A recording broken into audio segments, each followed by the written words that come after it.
Welcome to everyone. आज हम आपके साथ डिस्कस करने जा रहे हैं 11th क्लास का एक lesson, the portrait of a lady written by an Indian writer Khushwant Singh.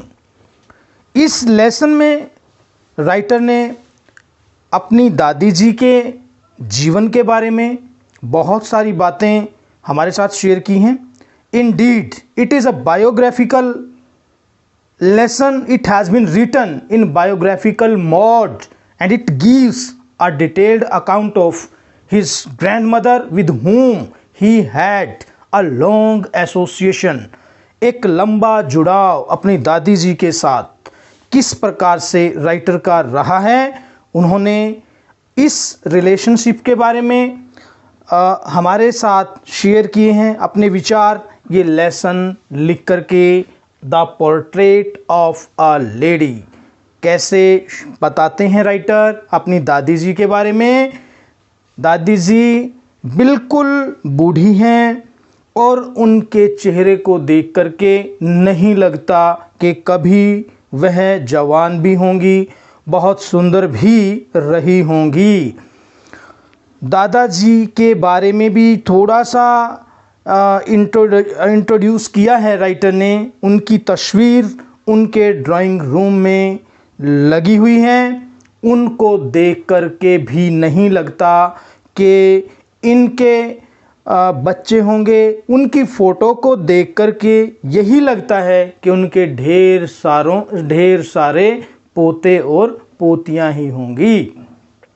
दादी जी का जो चेहरा है is full with a lot of wrinkles. There is a crisscross of wrinkles. एक झुर्रियों का जाल सा बना हुआ नजर आता है, एक ताना बाना सा बना हुआ नजर आता उनके चेहरे पर। और उनकी कमर में एक कुबड़ है, एक स्टूप है और दादी जी का जो हाथ है वो ऐसे कमर पे रहता है। वो झुकी हुई हैं, झुक कर के चलती हैं और अपने हाथ को अपना बैलेंस बनाने के लिए कमर पे ऐसे रखती हैं झुका करके। दादी जी एक धार्मिक प्रवृत्ति की लेडी हैं, she is a religious lady. और हाथ में मणिकों की माला, that is known as rosary, रखती हैं और उसका जाप किया करते थे। उनके जो बाल हैं वो बिल्कुल वाइट हो गए हैं और सिल्वर लॉक दिखाई देते हैं, मुड़े हुए, बिल्कुल चांदी जैसे चमकते हैं। दादी जी राइटर को अपनी दिनचर्या का हिस्सा बनाते हैं। कैसे? जब राइटर और दादी जी दोनों ही गांव में रहा करते थे और राइटर के जो पेरेंट्स हैं वो शहर में शिफ्ट हो जाते हैं और राइटर और दादी जी अपने गांव में रहते हैं। दादी जी राइटर को सुबह सुबह तैयार करते हैं स्कूल के लिए, उनको नाश्ता करवाते हैं और नाश्ते के बाद स्कूल में छोड़ने के लिए जाते हैं। दादी जी का रूटीन होता था, अपने साथ में कुछ स्टेल चपातीज़ लेकर के जाते थे गांव के डॉग्स को डालने के लिए। और स्कूल भी बिल्कुल मंदिर के साथ अटैच है, मंदिर और स्कूल आपस में जुड़े हुए हैं। दादी जी का रूटीन है डेली मंदिर में जा कर के पूजा करना और अपने पोते को अपने मंदिर से लगते हुए स्कूल में छोड़कर आना। स्कूल में खुशवंत सिंह जी राइटर्स डेली सीखते हैं अल्फ़ाबेट्स, जो उनके ही पुजारी, जो मंदिर के पुजारी हैं, वो उनको सिखाते हैं। वो उनको साथ साथ में सुबह की उपासना के बारे में भी ज्ञान देते हैं। दादी जी वहीं अपने स्क्रिप्चर्स को, धार्मिक पुस्तकों को पढ़ते हैं और स्कूल क्लोजिंग के बाद दोनों साथ साथ में वापस आते हैं और रास्ते में जो रोटियां सुबह ली थी उनको गांव के जो डॉग्स हैं उनको डाल देते हैं। अब थोड़ा सा चेंज आता है लाइफ में दोनों के। जो राइटर के पेरेंट्स हैं उन दोनों को, दादी जी को और राइटर को, शहर में बुला लेते हैं। शहर में जाकर के थोड़ा सा चेंज आता है उनकी लाइफ में। राइटर अब इंग्लिश मीडियम स्कूल के स्टूडेंट हो जाते हैं और उनकी इंग्लिश मीडियम की पढ़ाई में दादी जी कुछ ज़्यादा हेल्प नहीं कर पाते हैं। साइंस का सब्जेक्ट शुरू हो जाता है, वहाँ उनको म्यूज़िक के बारे में भी पढ़ाया जाता है। दादी जी लाइक नहीं करते म्यूज़िक को। अब दादी जी जो रोटियां डॉग्स को गांव में डालती थी उसमें भी चेंज आया। डॉग्स की कमी थी शहर में। दादी जी ने अब वहाँ जो पक्षी, विशेषकर चिड़िया, स्पैरोस राइटर ने शो किया है, उनको छोटे छोटे क्रम्स, छोटे छोटे पीस रोटियों के बना करके डाला करती हैं। अब राइटर बड़े हो रहे हैं, एक फेज़ जीवन में नया शुरू होने वाला है।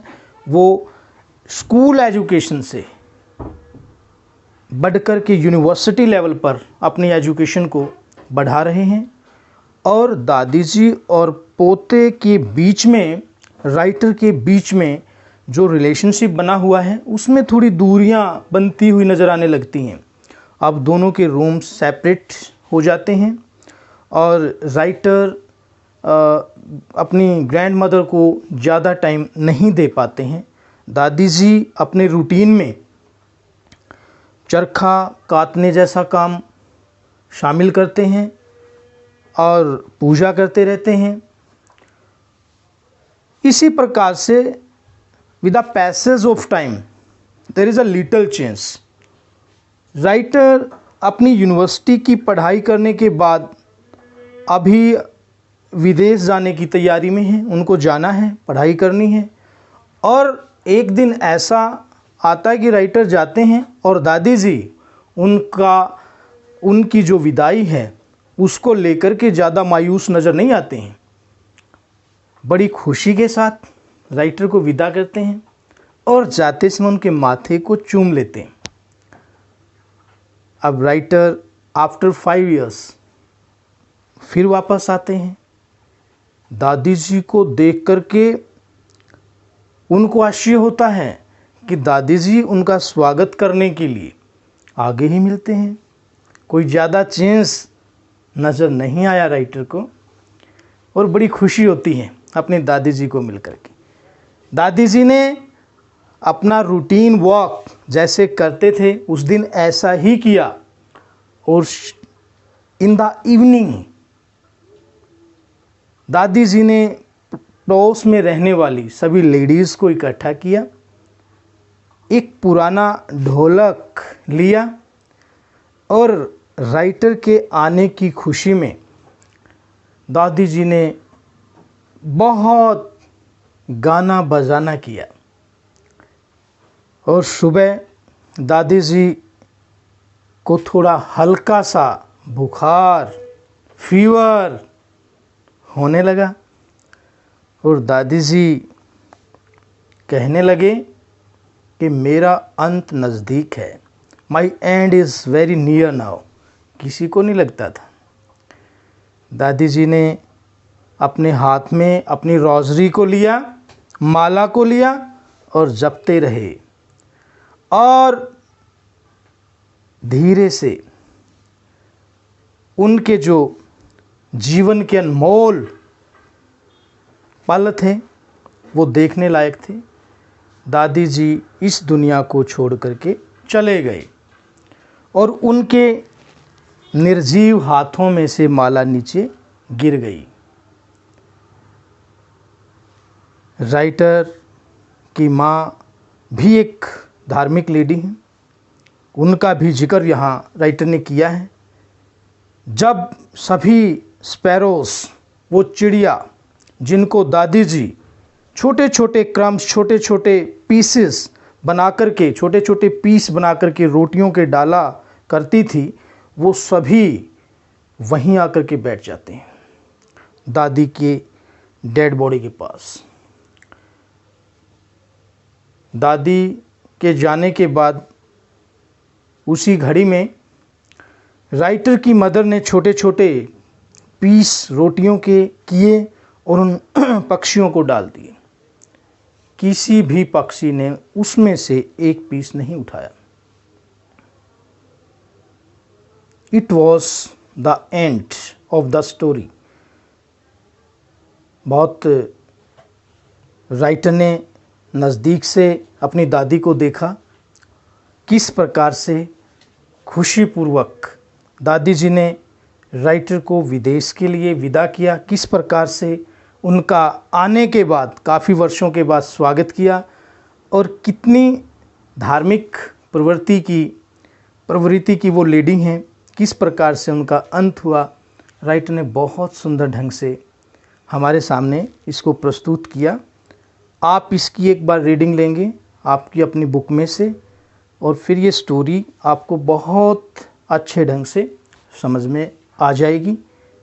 आप इस चैनल को सब्सक्राइब भी कर दीजिए, ताकि मैं दूसरे जो लेसन हैं आपकी क्लास से रिलेटेड, आपकी बुक्स में जो लिखे हुए हैं उनको आप तक पहुंचाता रहूं, क्योंकि आपको एक नोटिफिकेशन जारी होगा जैसे ही आप सब्सक्राइब करेंगे इसको, और जो भी वीडियो हम अपलोड करेंगे वो आपके पास एकदम से पहुंच जाएगी।